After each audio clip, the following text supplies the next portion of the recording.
Hello, bachcho, let's read the question first. Now, question says that zero impact parameter means alpha particle tends to hit the center of nucleus. So, सबसे पहले आपको समझना होगा कि concept क्या use हो रहा है इस क्वेश्चन में.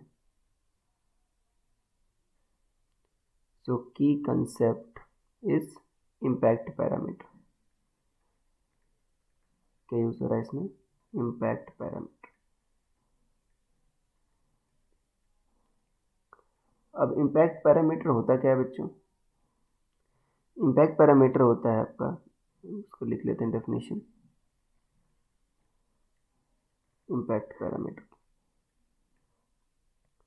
ये होता है बच्चों, perpendicular distance between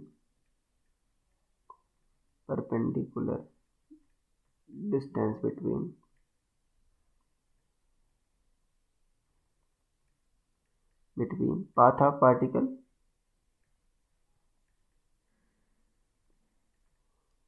and center of potential field. ये होता है.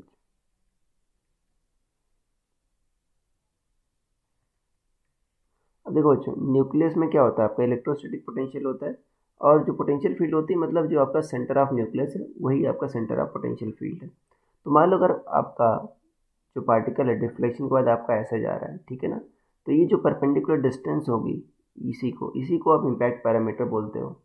तो अगर इम्पैक्ट पैरामीटर जीरो हो गया, मतलब बी आपका जीरो हो गया, इसका मतलब क्या कह रहा है आपका, इम्पैक्ट पैरामीटर जीरो का मतलब क्या हुआ, बट कह रहा है tends to hit the centre of nucleus.